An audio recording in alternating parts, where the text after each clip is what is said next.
Hello, good evening बेटा। सब लोग कैसे हैं? जल्दी सब लोग आ जाइए, कनेक्ट हो जाइए, क्लास स्टार्ट करें।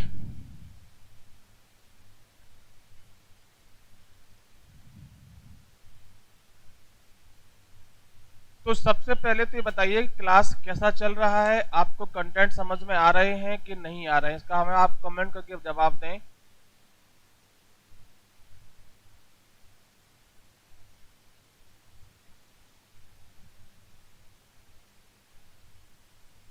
अभी अपन मध्य प्रदेश में इतिहास का कंटेंट पढ़ रहे हैं। कुछ चैप्टर हमने पढ़ लिए हैं और वो आपको समझ में आए हैं कि नहीं आए हैं, ये आप बताइए मुझे, तभी अपन क्लास को आगे बढ़ाएं। एक एक चीज अपन क्लियर करते जा रहे हैं, फिर भी कोई समस्या है तो आप हमें बताएं। तो कल अपन गुर्जर प्रतिहार वंश के बारे में चर्चा किए थे। गुर्जर प्रतिहार वंश के बारे में हम चर्चा कर रहे थे। इस वंश की स्थापना कल हम पढ़े थे, नागभट्ट ने की थी। नागभट्ट ने किया था गुर्जर प्रतिहार वंश का स्थापना। और इस वंश का सबसे जो प्रतापी शासक था वो मिहिर भोज था। कौन था बेटा? मिहिर भोज। चलिए एक प्रश्न बताइए कि ग्वालियर अभिलेख में किस शासक की उपलब्धियों का वर्णन मिलता है? प्रश्न है बेटा आपके लिए कि ग्वालियर अभिलेख में किस शासक की, बेटा एमपी के अलावा और भी टॉपिक चालू करेंगे, बट एमपी तो खत्म हो जाए, सारी टॉपिक आपको हम कंप्लीट कराएंगे, बस वन बाय वन। एमपी खत्म हो जाए फिर और टॉपिक शुरू करेंगे, है ना। एक टॉपिक खत्म नहीं हुआ तो अपन नेक्स्ट टॉपिक कैसे स्टार्ट कर रहे हैं? और आपने अगर पढ़ा है तो आप आंसर दिया करो, एमपी में क्या क्या पढ़ा है आपने। हाँ बेटा, आंसर आया। ग्वालियर अभिलेख में किस राजा की उपलब्धियों का वर्णन मिलता है तो उसका नाम है मिहिर भोज। ध्यान रखें, ग्वालियर अभिलेख ग्वालियर किले में रखा हुआ है। इस अभिलेख में मिहिर भोज की उपलब्धियों का वर्णन मिलता है। अच्छी तरह से याद रखें ये प्रश्न को।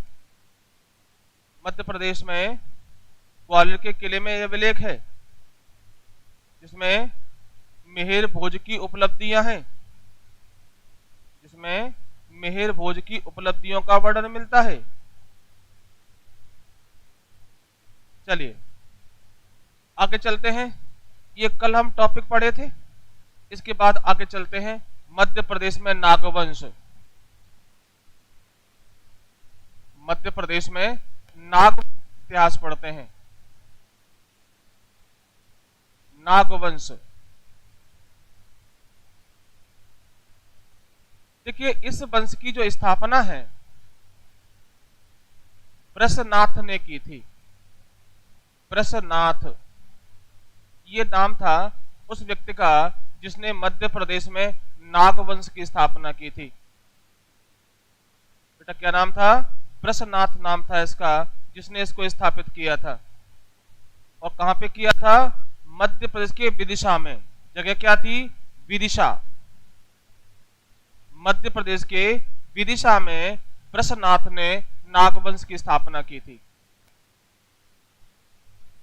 इसी प्रसन्नाथ के नाम पर इसको लोग बोलते बोलते बोलने लगे विषनाग।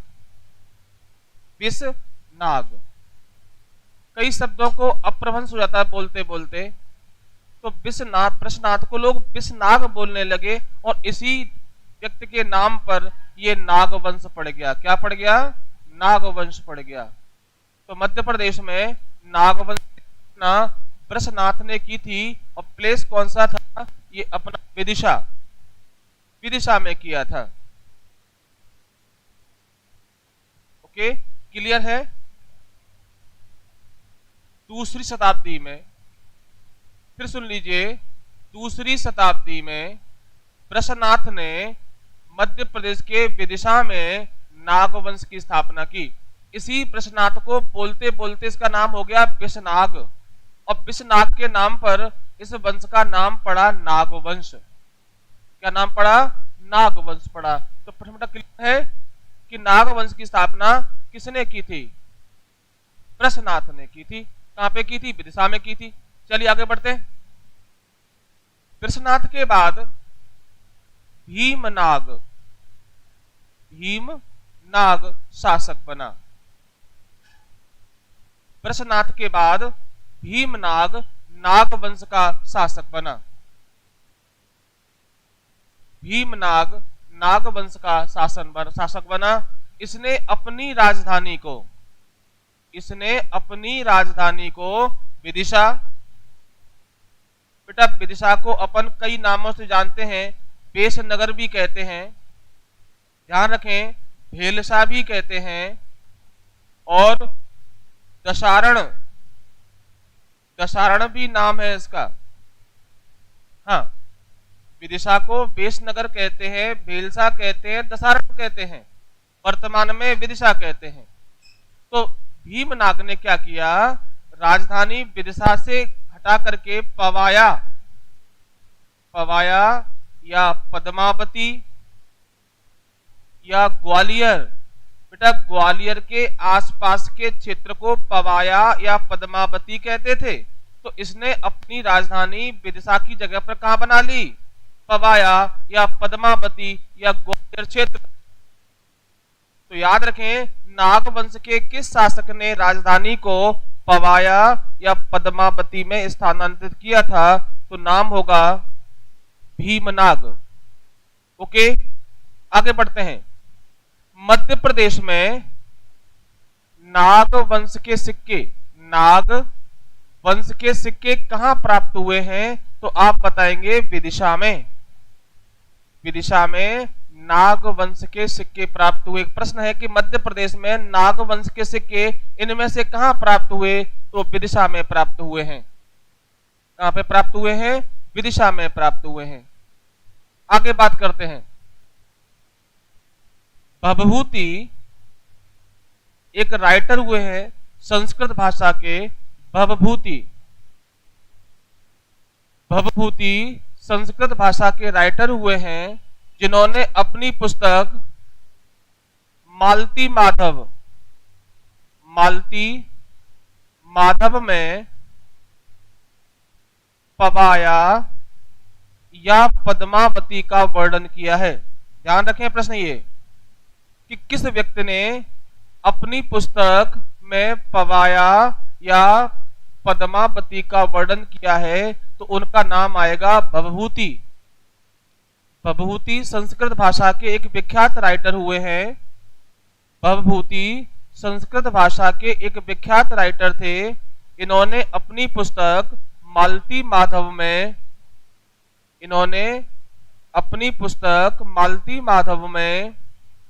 पवाया या पद्मावती का वर्णन किया है।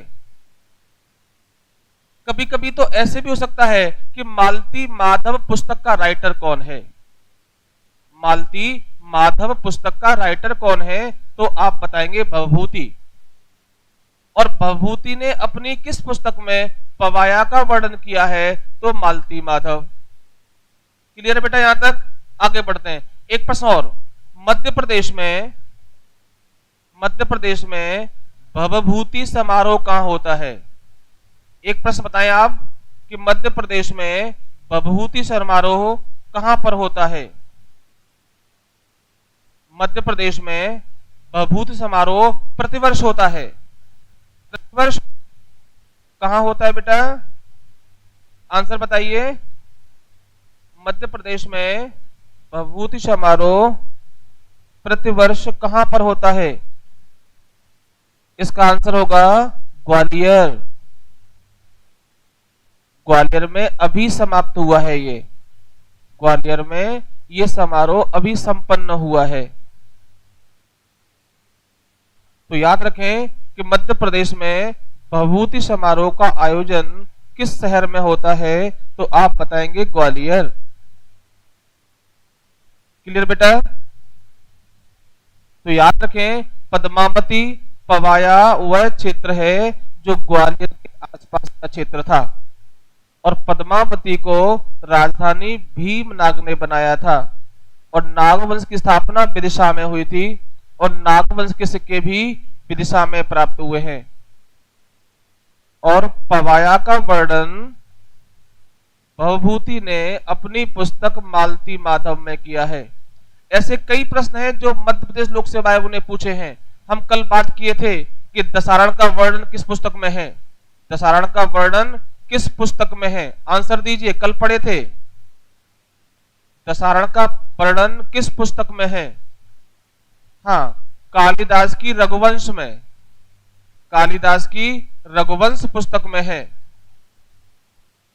कालिदास की रघुवंश पुस्तक में दशारण का वर्णन है। एक और पढ़े थे कि मध्य प्रदेश के उज्जैन, उज्जैन शहर का वर्णन किस पुस्तक में है? तो क्या नाम था? मेघदूत। राइटर कौन था इसका? ये भी कालिदास की थी, ये भी कालिदास का बुक था जिसमें वर्णन था, जिसमें वर्णन किया गया था। हाँ, रघुवंशम में था दशारण का वर्णन, और मेघदूत में उज्जैन का वर्णन था। चलिए एक प्रश्न और बता दीजिए, नर्मदा, नर्मदा नदी का वर्णन कालिदास ने अपनी किस पुस्तक में किया है? मेघदूत में किया है। कालिदास ने अपनी किस पुस्तक में नर्मदा नदी का वर्णन किया था? तो उसका नाम भी मेघदूत है। मेघदूत में उज्जैन का वर्णन है और नर्मदा नदी का वर्णन भी किया है। बेटा यहां तक दिक्कत कोई नहीं है ना?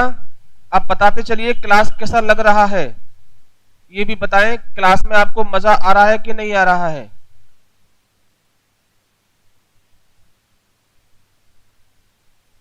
चलिए आगे चलते हैं। इसके बाद मध्य प्रदेश में हम चंदेल वंश की बात करेंगे। मध्य प्रदेश में चंदेल वंश की बात करेंगे।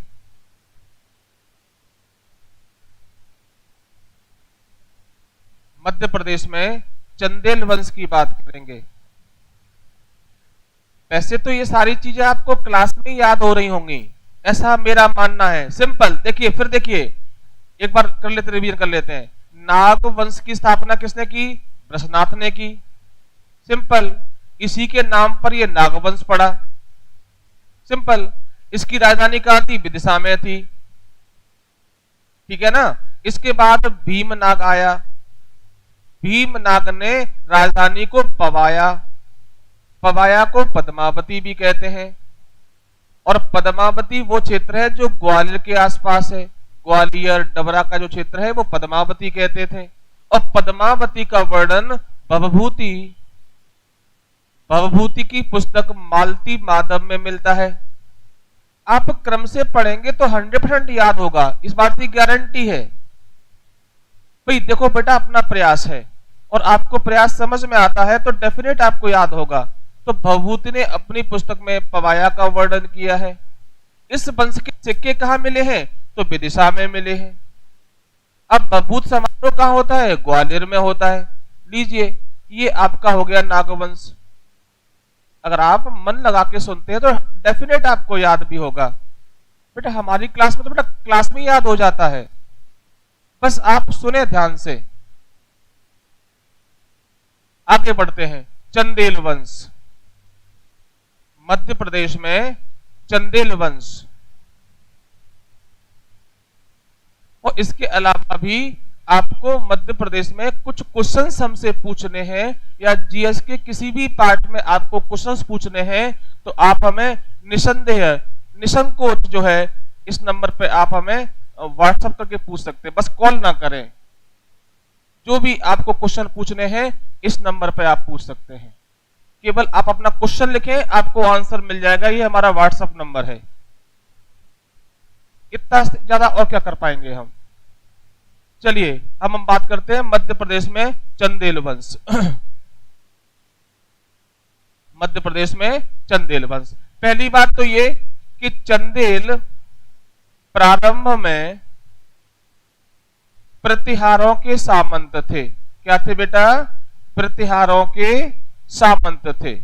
कल भी मैंने आपको बताया था कि जब प्रतिहार वंश का पतन होने लगा तो उसके अवशेषों पर कई राजवंशों का उदय हुआ, उनमें से एक चंदेल वंश भी था।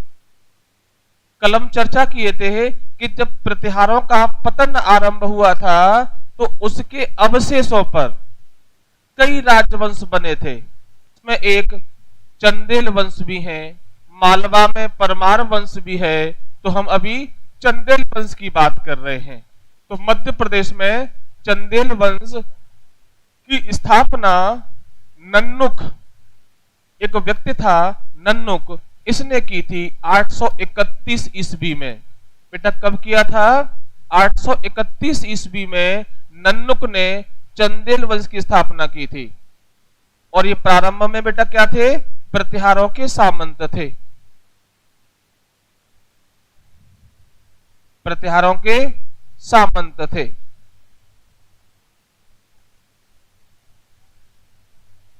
बेटा क्लियर है? आगे बढ़ते हैं। नन्नुक की जो राजधानी थी वो खजुराहो थी। कहां थी? खजुराहो।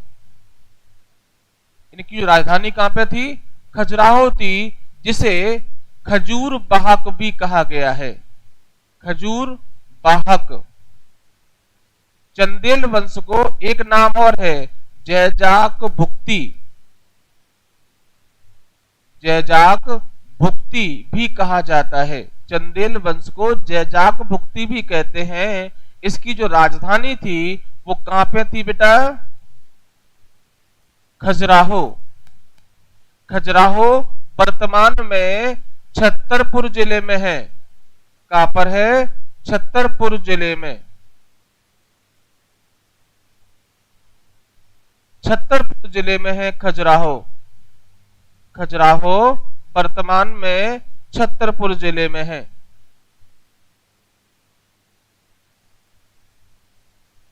खजुराहो वर्तमान में छतरपुर जिले में है।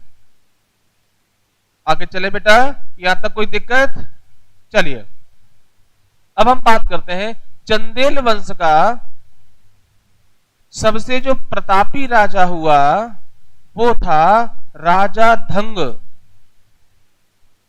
राजा धंग, हाँ धंग था।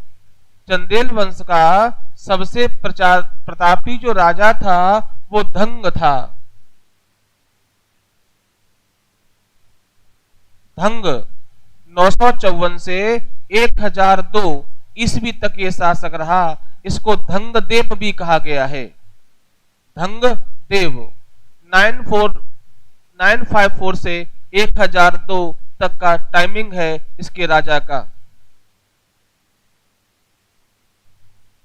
एक प्रश्न कि चंदेल वंश का सबसे महान शासक कौन था? तो आप बताएंगे राजा धंगदेव था। और धंगदेव इस टाइमिंग तक 954 से लेकर 1002 तक शासक रहा। बड़ा महत्वपूर्ण रोल था इसका। अब देखिए इस पीरियड में भारत पर मुस्लिम आक्रमण हो रहे थे। मुस्लिम आक्रमण हो रहे थे। आपको पता होगा इस पीरियड में भारत पर मुस्लिम आक्रमण हुए और इस समय आक्रमण किया था सुबुक्तगीन ने। क्या नाम था? सुबुक्तगीन।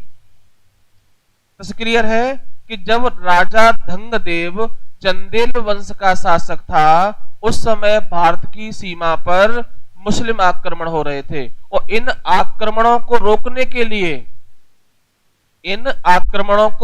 के लिए पंजाब के शासक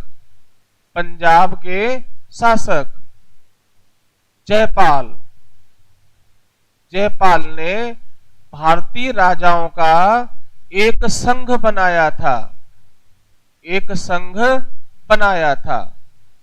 फिर सुन लीजिए, जब भारत पर मुस्लिम आक्रमण हो रहे थे तो इन आक्रमणों को रोकने के लिए पंजाब का जो शासक था, कौन? जयपाल, इसने संघ बनाया था। और इस संघ में चंदेल वंश का कौन सा राजा शामिल हुआ? तो धंगदेव था। धंगदेव ने मुस्लिम आक्रांताओं के खिलाफ बनने वाले संघ में जयपाल का साथ दिया था, जयपाल का साथ दिया था।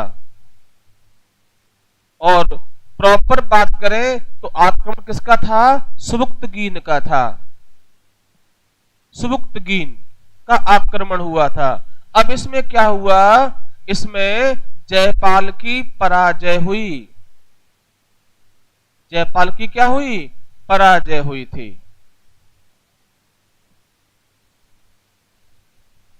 इस जयपाल की पराजय हुई थी। अब देखिए, धंगदेव इस पराजय से इतना लज्जित हुआ कि इसने प्रयाग, जिसे कुछ दिन पहले इलाहाबाद कहते थे, प्रयाग में गंगा, गंगा या संगम, संगम में जल समाधि ले ली, जल समाधि ले लिया इस धंग ने। ये इस पराजय से इतना लज्जित हुआ था कि धंग ने गंगा संगम में जल समाधि ले लिया था। ये प्रश्न कई बार पूछा गया है कि किस चंदेल शासक ने जल समाधि ले ली थी, तो वो धंगदेव था। देखिए, भारतीय इतिहास में एक तो ये राजा हुआ जिसने जल समाधि लिया है, एक और राजा हुआ है, वो था राष्ट्रकूट वंश का राजा। उसका नाम था राष्ट्रकूट वंश के राजा अमोघ वर्ष। ध्यान रखें, अमोघ वर्ष ने भी तुंगभद्रा नदी में, तुंगभद्रा नदी में जल समाधि ले लिया था, जल समाधि ली थी। तो यानी कि दो राजा, एक तो हुआ धंगदेव जिसने गंगा के संगम में जल समाधि लिया, और एक राष्ट्रकूट वंश का राजा था अमोघ वर्ष जिसने जल समाधि लिया था तुंगभद्रा नदी में। तुंगभद्रा नदी, अमोघ वर्ष ने तुंगभद्रा नदी में जल समाधि ले लिया था, तुंगभद्रा नदी में जल समाधि ले ली थी। क्लियर है? एक प्रश्न और लिख लीजिए। अमोघ वर्ष जो राजा हुआ राष्ट्रकूट वंश का, इसने एक किताब भी लिखी थी कन्नड़ भाषा में, कन्नड़ भाषा में नाम था कवि राजमार्ग, कवि राजमार्ग। तो याद रखें कि धंगदेव ने गंगा संगम में प्रयागराज में जल समाधि ले ली। क्यों ले ली? क्योंकि मुस्लिम आक्रांताओं के खिलाफ जो संघ बनाया गया वो पराजित हुआ था, तो उसने जल समाधि ले लिया। चलिए आगे चलते हैं, यहां तक कोई दिक्कत? चलिए, लेकिन धंग ने खजुराहो में, इसी धंग राजा ने क्या किया? खजुराहो में कुछ मंदिर बनवाए थे, पार्श्वनाथ मंदिर। धंग ने खजुराहो में पार्श्वनाथ मंदिर और विश्वनाथ मंदिर, विश्वनाथ मंदिर बनवाए थे। खजुराहो में राजा धंग ने खजुराहो में पार्श्वनाथ मंदिर और विश्वनाथ मंदिरों का निर्माण कराया था। धंगदेव ने खजुराहो में पार्श्वनाथ मंदिर और विश्वनाथ मंदिर, ये दो मंदिर बनवाए थे। आगे बढ़ते हैं।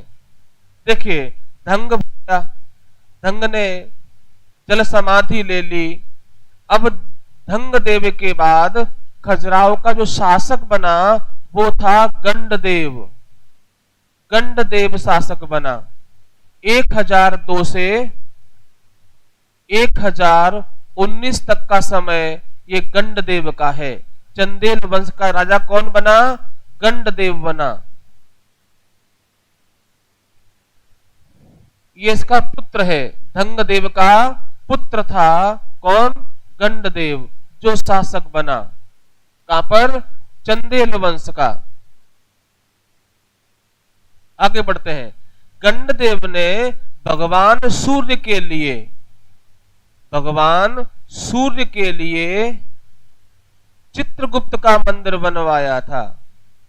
ध्यान रखें कि चित्रगुप्त का मंदिर कहां है? तो खजुराहो में है। और ये किसको समर्पित है? भगवान सूर्य के लिए। तो सूर्य देव ने, सूर्य मंदिर, सूर्य भगवान के लिए गंडदेव ने चित्रगुप्त मंदिर बनवाया था। बेटा यहां तक कोई दिक्कत? क्लास कैसी चल रही है आप हमें कमेंट करके बताते रहिए, जिससे और भी इसमें कुछ सुधार हो सके आपके अनुसार। मेरे हिसाब से तो एक से एक बेहतर कंटेंट हम आपको दे रहे हैं, जो शायद आपको अभी तक पढ़ने को भी नहीं मिले होंगे। हाँ बेटा, गंडदेव शासक बना। वेरी गुड, आगे चलते हैं अपन। गंडदेव के बाद बनेगा विद्याधर। कौन बना? विद्याधर।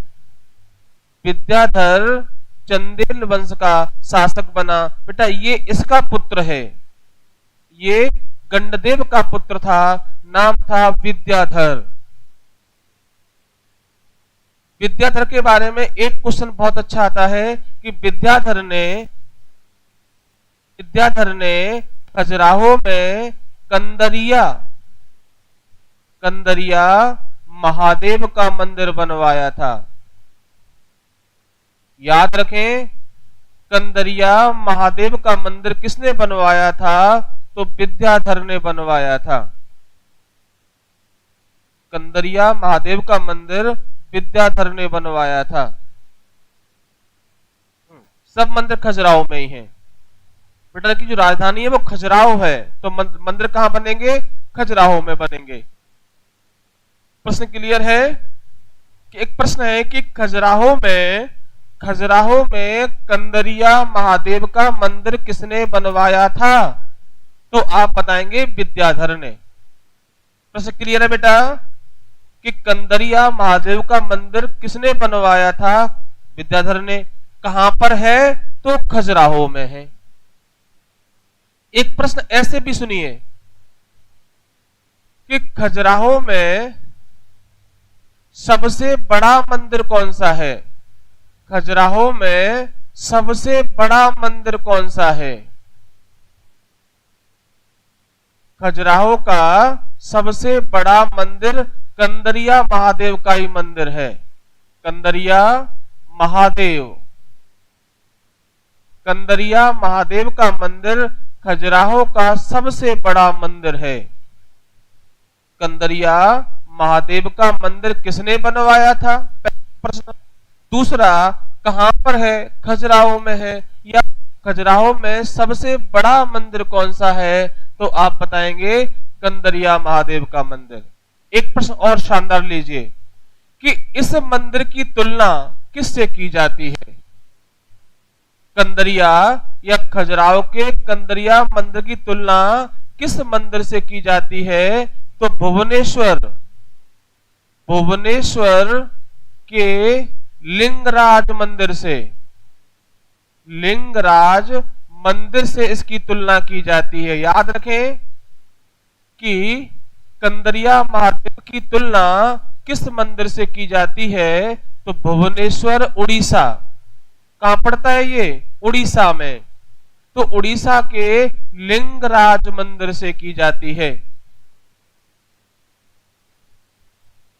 उड़ीसा के लिंगराज मंदिर से की जाती है। देखिए बेटा, कभी कभी तो ऐसे ही पूछ लेते हैं कि लिंगराज मंदिर कहां पे स्थित है? भिंड में है, भुवनेश्वर में है, मुंबई में है या अजमेर में है? तो अपन बताएंगे भुवनेश्वर में है, और भुवनेश्वर उड़ीसा में है। या भुवनेश्वर के लिंगराज मंदिर की तुलना मध्य प्रदेश में किस मंदिर से की जाती है? तो कंदरिया महादेव का मंदिर से की जाती है। कंदरिया महादेव का मंदिर किसने बनवाया था? तो आप बताएंगे विद्याधर ने बनवाया था। या खजुराहो का सबसे बड़ा मंदिर कौन सा है? तो कंदरिया महादेव का मंदिर है। प्रश्न क्लियर है? अगर हम बड़े की बात करें एक प्रश्न और आगे आप पढ़ेंगे कि मध्य प्रदेश में भोजपुर में भी एक शिव मंदिर है, भोजपुर में शिव मंदिर है, ये हम आगे पढ़ेंगे। इसका निर्माण राजा भोज करवाएगा। कौन करवाएगा? राजा भोज। इसकी तुलना करेंगे सोमनाथ मंदिर से। एक प्रश्न आगे हम पढ़ेंगे कि मध्य प्रदेश के किस मंदिर की तुलना सोमनाथ मंदिर से की है जो गुजरात में है, तो वो है भोजपुर का शिव मंदिर। ये परमार वंश में हम पढ़ेंगे अभी। हाँ, चलिए आगे चलते हैं। तो प्रश्न क्लियर है कि कंदरिया महादेव का मंदिर की तुलना भुवनेश्वर के लिंगराज मंदिर से की जाती है। आगे बढ़ते हैं। सोमनाथ मंदिर गुजरात में है। सोमनाथ भगवान शिव का मंदिर है जो 12 ज्योतिर्लिंग से एक होता है। उसकी तुलना भोजपुर के शिव मंदिर से की जाती है। आगे बढ़ते हैं। अब हमने पढ़ा कि खजुराहो का सबसे बड़ा मंदिर कौन सा है, तो आपने बताया कंदरिया महादेव का मंदिर। अगर हम पूछें कि खजुराहो में सबसे पुराना मंदिर कौन सा है, सबसे पुराना मंदिर कौन सा है, तो इसका आंसर क्या बताएंगे आप? कौन सा है? प्रश्न है कि खजुराहो में सबसे बड़ा मंदिर तो हो गया कंदरिया महादेव का मंदिर। अब प्रश्न है कि खजुराहो का सबसे पुराना मंदिर कौन सा है, तो आंसर आएगा 64 योगिनी का मंदिर। 64 योगिनी का मंदिर। 64 योगिनी का मंदिर एक देवी का मंदिर है जो तांत्रिक पीठ भी कह सकते हैं। भारत में देवताओं के अलावा देवियों की, उनमें से एक है 64 योगिनी का मंदिर जो खजुराहो का सबसे पुराना मंदिर है। तो प्रश्न क्लियर है कि खजुराहो में सबसे बड़ा मंदिर कौन सा था और खजुराहो का सबसे पुराना मंदिर कौन सा है। ये दो प्रश्न आपने पढ़े। आगे बढ़ते हैं। इसके बाद बात करते हैं खजुराहो के शासक यशोवर्मन ने खजुराहो में विष्णु के लिए भगवान विष्णु के लिए चतुर्भुज मंदिर बनवाया था। इतने मंदिर आपको कभी पढ़ने को नहीं मिलेंगे। यशोवर्मन ने खजुराहो में भगवान विष्णु का चतुर्भुज मंदिर बनवाया था। ये भी खजुराहो में है और इसका मेकर्स कौन है?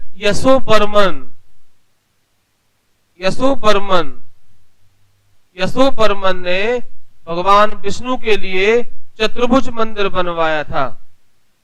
और इसके अलावा एक मंदिर और बनवाया था उसने, उसका नाम था लक्ष्मण मंदिर। लक्ष्मण मंदिर का भी निर्माण यशोवर्मन ने करवाया था।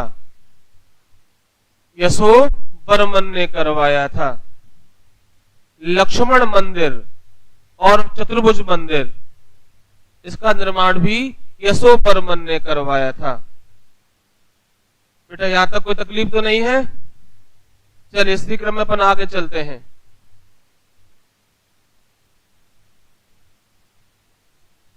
हाँ जी, चलिए अब हम आगे बात करते हैं। परमार वंश का अंतिम शासक कौन था? तो राजा परमाल या इसको परमार्दी देव भी कहते हैं। परमारदेव भी कहते हैं। चंदेल वंश का अंतिम शासक, अरे गलत हो गया। हाँ, चंदेल वंश का अंतिम शासक कौन था? राजा परमाल। परमाल है, परमार नहीं है। परमार नहीं, व्यक्ति का नाम है परमाल। ओके, क्या नाम था? राजा परमाल, या इसको परमार्दी देव भी कहा जाता है। राजा परमाल या परमार्दी देव भी कहा जाता है इसको। इसके बारे में तो अपने चंबल क्षेत्र में और बुंदेलखंड में बहुत सारी कहावतें हैं, आपने पढ़ा होगा। आल्हा और ऊदल, सुने हैं? आल्हा और एक नाम था ऊदल। इसके दो सरदार थे, इसके दो सरदार थे। इनका एक का नाम था आल्हा और दूसरे का नाम था ऊदल। एक कौन है? आल्हा और दूसरा है ऊदल। बेटा क्लियर है? आल्हा और ऊदल दो सरदार थे। बेटा क्लियर है कि राजा परमाल चंदेल वंश का अंतिम शासक था। प्रश्न क्या है बेटा कि चंदेल वंश का अंतिम शासक कौन था? राजा परमाल या परमार्दी देव था। इसके दरबार में दो सरदार थे, बड़े फेमस रहे हैं, आला ऊदल। अभी हम इनके बारे में बात करेंगे। राजा परमाल के दरबार में एक कवि था, नाम था जगनक। क्या नाम था? जगनक। राजा परमाल के दरबार में एक कवि था जगनक, जिसने किताब लिखी परमाल रासो। परमाल रासो। परमाल रासो पुस्तक का राइटर कौन है? तो आप बताएंगे जगनक। क्या बताएंगे बेटा? जगनक। और जगनक ने एक किताब लिखी, नाम था परमाल रासो। यहां तक बेटा क्लियर है कि परमाल रासो पुस्तक का राइटर कौन था? तो राइटर कौन है बेटा? जगनक। इसकी एक किताब और है, इसका नाम है आलाखंड। आलाखंड। इसका राइटर भी जगनक है।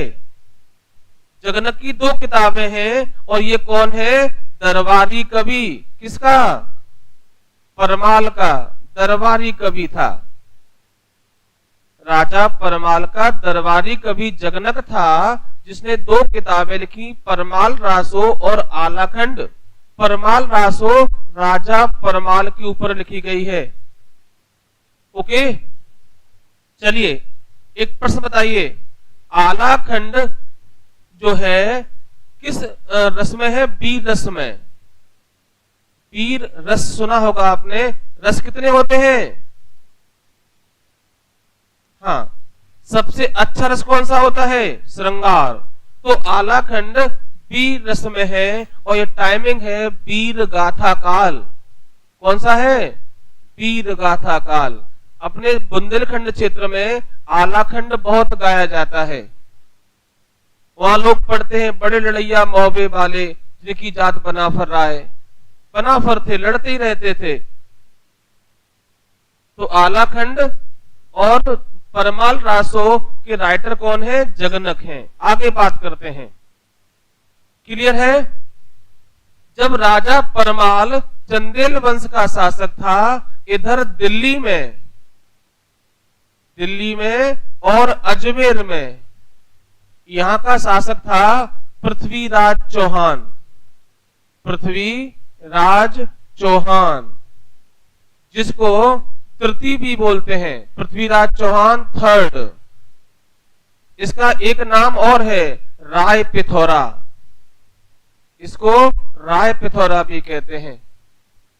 पृथ्वीराज चौहान बड़ा वीर राजा हुआ है। मात्र 11 वर्ष की आयु में राजा 11 वर्ष की आयु में राजा बन गया था पृथ्वीराज चौहान। ऐसा कहते हैं कि पृथ्वीराज चौहान और राजा परमाल में युद्ध हुआ था, जिसमें टाइमिंग है 1182 ईस्वी। और इसमें राजा परमाल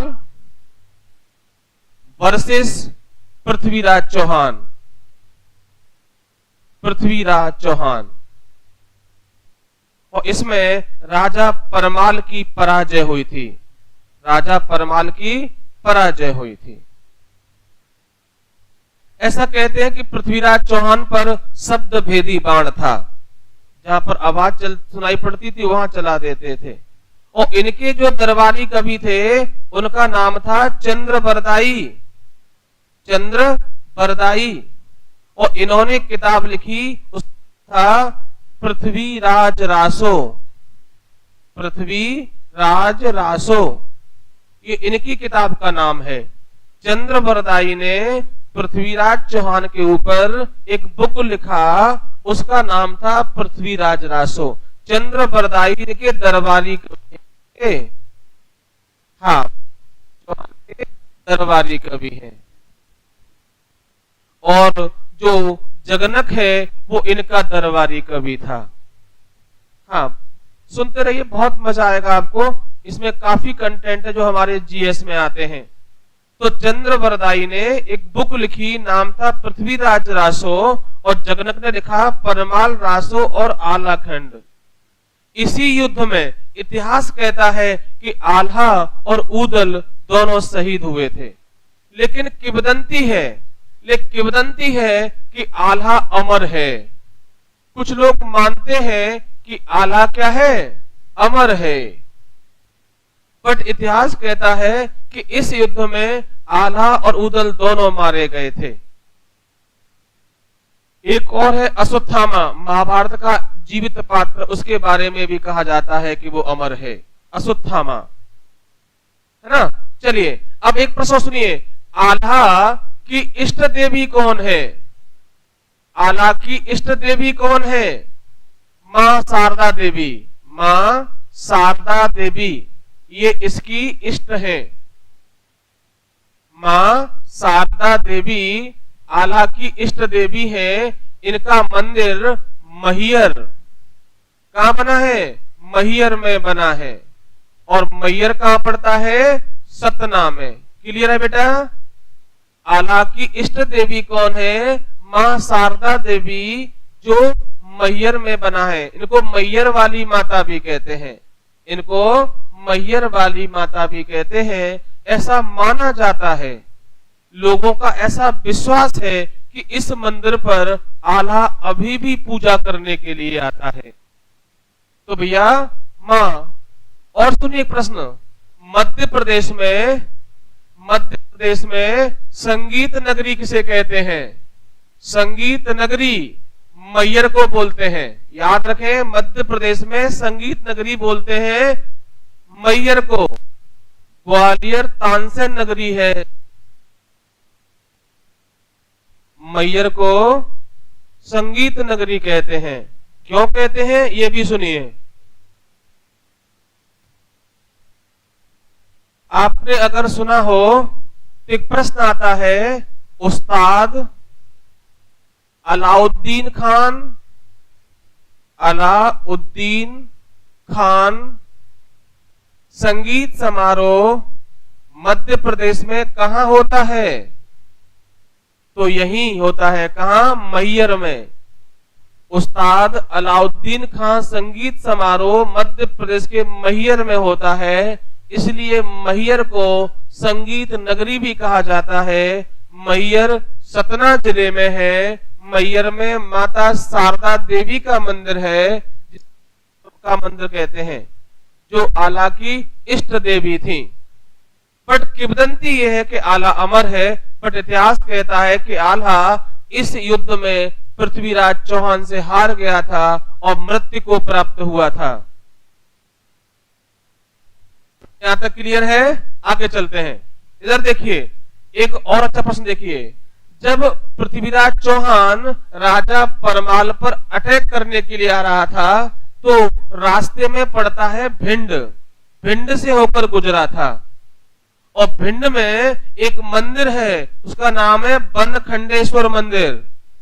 अगर आपने कभी सुना हो बनखंडेश्वर मंदिर कहां पर है, तो भिंड में है। और बनवाया कौन ने था? पृथ्वीराज चौहान ने। ये आपको एमपी जीके कितनी किताबों में नहीं मिलेगा आपको। मध्य प्रदेश में बनखंडेश्वर मंदिर की स्थापना भिंड में किस राजा ने की थी? तो पृथ्वीराज चौहान ने अपनी विजय के लिए किया था, कि वो राजा परमाल को पराजित कर पाए।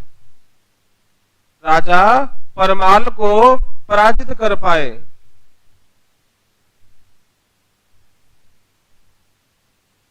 बेटा क्लियर है?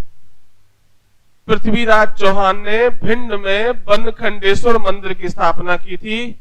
और बाद में ये इसका जो टाइमिंग है 1175 है स्थापना का, और युद्ध कब हुआ है? 82 में, जिसमें राजा परमाल हार गया था। राजा परमाल हार गया था।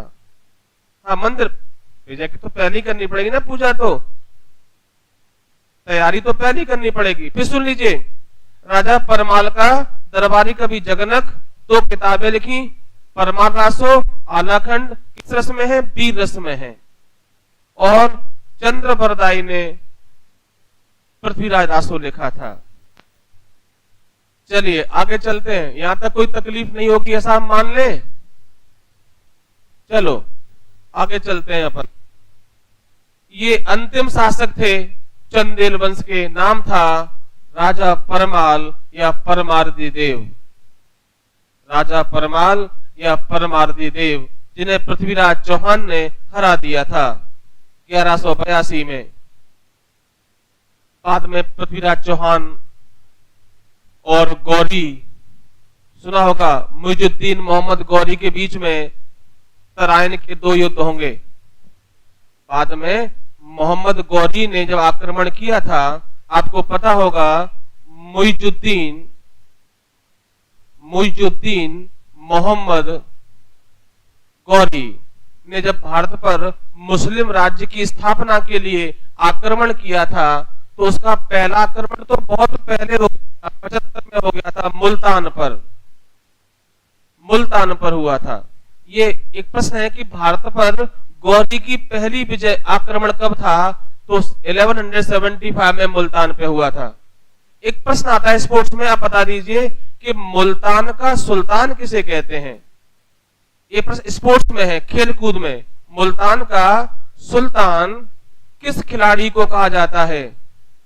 एक प्रश्न बताइए, आप लोग बच्चे बताएं कि मुल्तान का सुल्तान किसे कहते हैं? आंसर दीजिए बच्चों। मुल्तान का सुल्तान किस खिलाड़ी को बोलते हैं?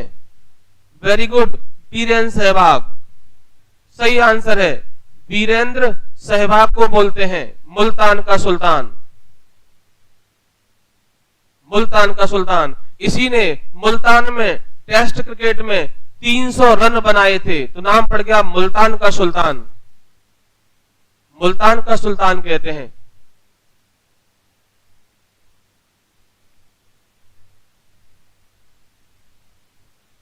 ओके, आगे चलते हैं अपन। यहां तक कोई दिक्कत? चलिए अब देखिए, जब गौरी ने इसके बाद आक्रमण किए तो 2 युद्ध हुए। तराइन का प्रथम युद्ध और तराइन का द्वितीय युद्ध दोनों ही तराइन में हुए हैं, और तराइन पड़ता है हरियाणा में, और टाइमिंग है 91 और 92। 2 युद्ध थे, और दोनों युद्ध गौरी वर्सेस पृथ्वीराज चौहान। पृथ्वीराज, ये भी गौरी वर्सेस पृथ्वीराज चौहान। देखिए क्या हुआ था, जब गौरी भारत में मुस्लिम आक्रमण की स्थापना करना चाहता था, तब दिल्ली का जो शासक था पृथ्वीराज चौहान था। तो भैया दिल्ली में कौन है? पृथ्वीराज चौहान। और इधर कन्नौज की बात करें तो कन्नौज में था जयचंद। कौन था? जयचंद्र। ये था गहड़वाल वंश का, गहड़वाल वंश का शासक था। और गौरी अफगानिस्तान से भारत पर आक्रमण कर रहा था। हुआ ये कि जयचंद की एक बालिका थी, उसका नाम था संयोगिता। क्या नाम था? संयोगिता।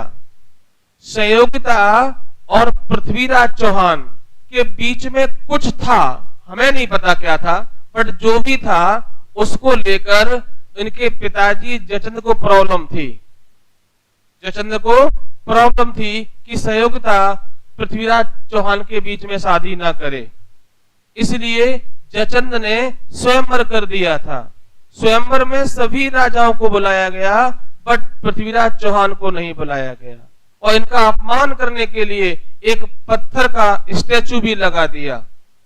उसके बाद पृथ्वीराज चौहान ने संयोगिता से शादी कर लिया था। इसलिए गौरी को भारत पर आक्रमण करने के लिए जयचंद ने इनवाइट किया था। पहले युद्ध में गौरी हार गया था, दूसरे युद्ध में गौरी विजय हुआ और इसने भारत में मुस्लिम राजवंश की या मुस्लिम वंश की स्थापना की नींव डाल दी थी।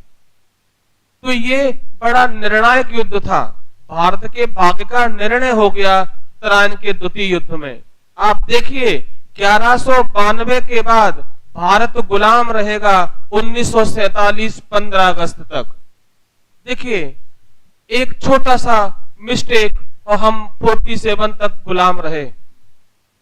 वो कहते हैं ना, लम्हों ने खता की सदियों ने सजा पाई। छोटी सी मिस्टेक हुआ और हम पहले मुस्लिम लोगों के गुलाम रहे, बाद में अंग्रेजों के गुलाम रहे और 15 अगस्त 47 को भारत को आजादी मिली थी। तो इतना लंबा हुआ ये इतिहास। चलिए आगे बढ़ते हैं। चंदेल वंश का अंतिम शासक कौन था बेटा? राजा परमाल था, जो अभी आपने पढ़ा। आगे चलते हैं। खजुराहो में कुल 85 खजुराहो में कुल 85 मंदिर थे। अभी कितने हैं वर्तमान में? वर्तमान में 22 मंदिर बचे हैं। वर्तमान में 22 मंदिर बचे हैं। खजुराहो में कुल मंदिरों की जो संख्या थी वो कितनी थी बेटा? 85। अभी बचे कितने हैं? हाँ, और ध्यान रखें खजुराहो में जैन धर्म के मंदिर हैं और हिंदू धर्म के मंदिर हैं। हिंदू धर्म के मंदिर हैं, बौद्ध मंदिर नहीं है, याद रखें। खजुराहो में बौद्ध धर्म के मंदिर नहीं है, बौद्ध धर्म के मंदिर नहीं है, केवल हिंदू और जैन मंदिर है। कुल 85 मंदिर थे, बचे हैं 22। अगला प्रश्न सुनिए, खजुराहो के मंदिर की खोज किसने की थी? खजुराहो के मंदिरों की खोज किसने की थी? अभी कौन बनेगा करोड़पति में अमिताभ बच्चन ने भी पूछा था 25 लाख रुपए के लिए कि इन मंदिरों की खोज किसने की थी। मैं आपको फ्री में पूछ रहा हूं। उनका नाम है T.S. वर्ट। क्या नाम था? T.S. वर्ट। खजुराहो के मंदिरों की खोज किसने की? खजुराहो के मंदिरों की खोज किसने की? T.S. वर्ट। T.S. वर्ट ने की थी। खजुराहो के मंदिरों की खोज किसने की थी? T.S. वर्ट ने की थी। क्लियर है बेटा यहां तक? T.S. वर्ट।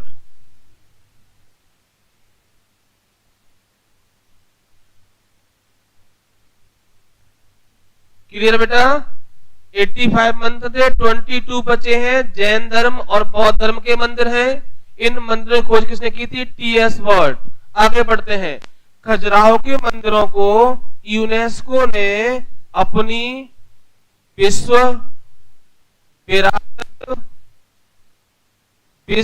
विरासत याद रखें। खजुराहो के मंदिरों को यूनेस्को ने अपनी विश्व विरासत सूची में शामिल किया हुआ है। खजुराहो के मंदिरों को ओके। अच्छा, यूनेस्को का हेड ऑफिस कहां है? यूनेस्को का मुख्यालय कहां पर है? पेरिस में है। कहां है? पेरिस में है। यूनेस्को का जो मुख्यालय है वो पेरिस में है। United nation educational scientific and cultural organization. पूरा नाम क्या बेटा? United nation educational scientific and cultural organization, ये इसका नाम है यूनेस्को का। चलिए, अभी आप पढ़ रहे थे खजुराहो वंश के बारे में। खजुराहो में चंदेल वंश था जो आपने पढ़ा। अभी आगे चलते हैं। चलिए, मालवा में परमार वंश। अगला टॉपिक है मालवा में परमार वंश, मालवा में परमार वंश के बारे में बात करते हैं। चंदेल वंश आपके समझ में आया होगा।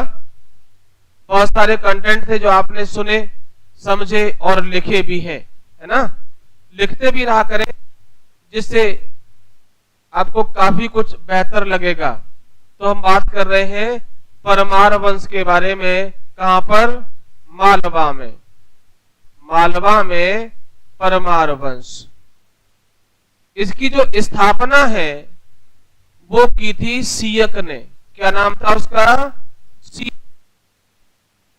या इसको उपेंद्र भी कहते हैं। उपेंद्र या सियक इसका नाम था। इसको कभी कभी कहीं कहीं कृष्ण राज भी कहा गया है। कृष्ण राज भी कहा गया है। तो प्रश्न है कि मालवा में परमार वंश की स्थापना किसने की थी? तो नाम आएगा सियक, उपेंद्र या कृष्णराज। एक ही व्यक्ति के नाम है और टाइमिंग है 812 ईस्वी। टाइमिंग क्या है बेटा? 812 ईस्वी है। 812 ईस्वी है। और इनकी जो राजधानी थी, जो इनकी राजधानी थी वो थी उज्जैन में। प्रारंभ में कहाँ राजधानी थी? उज्जैन में। बाद में जाएगी धार नगरी में, लेकिन प्रारंभ में कहां थी? उज्जैन परमार वंश की राजधानी थी। एक प्रश्न है कि प्रारंभ में परमार वंश की राजधानी कहां थी? हाँ, क्लियर है बेटा? प्रारंभ में परमार वंश की राजधानी कहां थी? तो उज्जैन में थी। बेटा परमार जो राज ये यज्ञ कुंड से पैदा हुए थे। चलिए आगे बढ़ते हैं। परमार वंश के राजा बैरी सिंह, परमार वंश के राजा बैरी सिंह ने राजधानी को उज्जैन से हटाकर कहां बनाया था? धार में बनाया था। धार में स्थापित किया। परमार वंश के राजा बैरी सिंह ने राजधानी को धार से कहां पर? हाँ, उज्जैन से धार में ले गए। उज्जैन से धार में स्थापित किया। तो बेटा परमार वंश के बारे में हम चर्चा आगे कल बढ़ाएंगे। और ये आपको क्लास कैसा लग रहा है, मध्य प्रदेश का इतिहास सामान्य, अपने कमेंट करके अवश्य सुधार चाहते हैं ये भी बताएं, है ना। वैसे मैं तो शानदार कंटेंट आपको एमपी जीके में दे रहा हूं, जो शायद ही आपको पहले पढ़ने को मिले। फिर भी आप हमें बताएं तो हम आपके लिए क्या क्या और सुधार कर सकते हैं। और वीडियो को लाइक करें, शेयर भी करें, जिससे और भी साथी आपके जुड़ पाए, उन्हें भी इस ज्ञान का लाभ मिले। ये क्लास बिल्कुल निःशुल्क है, सौरभ सर क्लासेस के नाम से। आप इसको जो है सब्सक्राइब करें। चलिए, गुड नाइट, शुभ रात्रि। 1 मिनट।